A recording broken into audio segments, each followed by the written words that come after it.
अब अपन किस चीज के बारे में पढ़ने वाले हैं? Protection tissues of a brain. आपको क्या लगता है कि हमारा जो ब्रेन है वो अनप्रोटेक्टेड रखा होगा हमारी बॉडी में? कि अपन लेफ्ट गए तो लेफ्ट खसक गया, राइट गए तो राइट खसक गया, ऐसा रखा होगा? नहीं।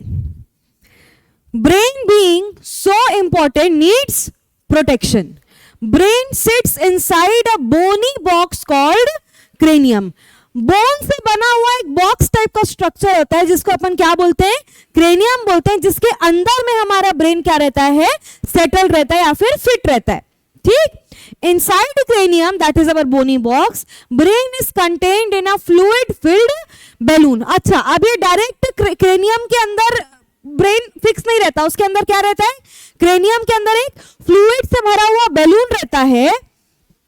This fluid filled balloon provides capacity of shock and jerk absorption, यानी कि this is the cranium। cranium के अंदर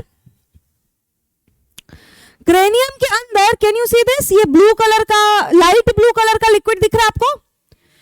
This is the fluid filled balloon। ताकि अगर डायरेक्ट बोन पे हमारा जो ब्रेन है वो सेटल रहता तो हम थोड़ा भी कहीं टकराते तो डायरेक्ट हमारा ब्रेन किससे टकरा जाता? बोन से। बट ये जो फ्लूइड है वो हमको थोड़ा बहुत जर्क हो गया, शॉक हो गया, कभी अपन बहुत जोर से गिर भी जाते हैं, हमारे सर पे चोट भी आती है, फिर भी हमारे दिमाग पे असर नहीं पड़ता है। क्यों? तो क्यों? ताकि ये कोशिश करता है कि मैक्सिमम से मैक्सिमम सीवियर इंजरी से हमारे ब्रेन को बचा सके। ठीक? क्योंकि ब्रेन नहीं है तो इंसान की बॉडी लगभग यूजलेस हो जाती है, इसलिए इसको एक्स्ट्रा प्रोटेक्शन देता है कौन सा fluid?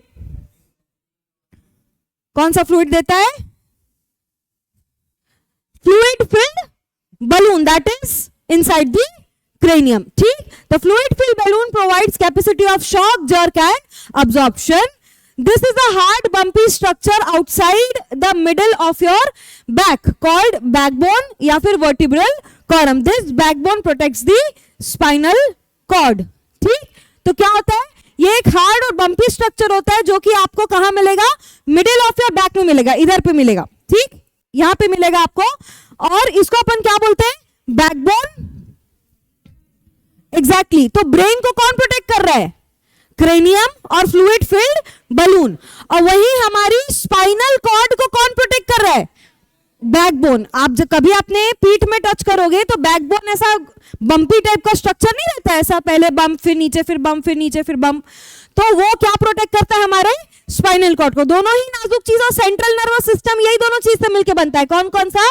Brain and spinal cord. So both of them needs protection. तो ब्रेन को कौन प्रोटेक्शन प्रोवाइड कर रहा है? क्रेनियम और स्पाइनल कॉर्ड को बैकबोन। ठीक? Now how nervous tissue causes action.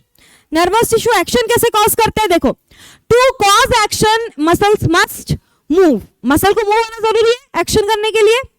When a nerve impulse reaches the muscles, muscle fiber moves। जब नर्व, अब ये इसके आगे की बात हो रही है, जो अपन ने आर्क पढ़ी थी कि नर्व सेल किसके पास मैसेज भेजता था? मोटर न्यूरॉन के पास। राइट? मोटर न्यूरॉन किससे जुड़ी रहती थी? मसल से जुड़ी रहती थी। तो मसल के पास जब नर्व इंपल्स पहुंच जाती है तो मसल फाइबर क्या करता है? मूव करता है। हमारी मसल के अंदर का जो फाइबर रहता है वो क्या करता है? मूव करता है। मसल कैसे मूव करती है उसका भी एक प्रोसेस होता है। Muscle cells will move by changing their shape so that they shorten. Muscle कैसे मूव होगी? ऐसे करके शॉर्टन होगी और इस तरीके से नॉर्मल हो जाएगी। लेनदेन हो सकती है क्या? आप हाथ यहां से उधर तक ले जा सकते हो क्या? नहीं। तो it will shorten and it will get back to its normal position. अब ये कैसे हो रहा है? ये हाथ ऊपर या नीचे या ऐसे कैसे हो रहा है? तो हमारी मसल सेल्स के अंदर क्या रहते हैं?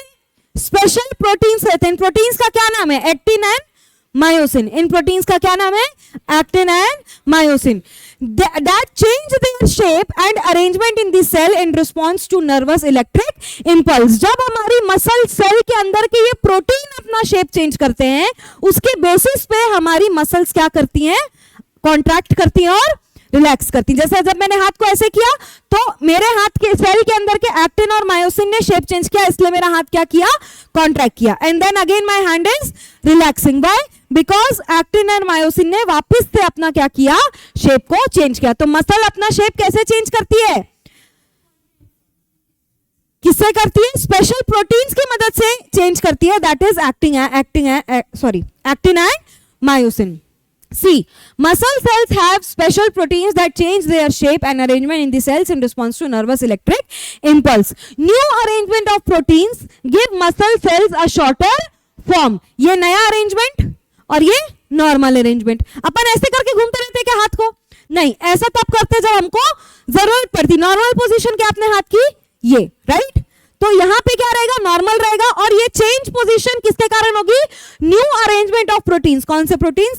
Actin and myosin. Name of the special proteins are actin and myosin. Are you clear? चलिए स्टार्ट राइटिंग.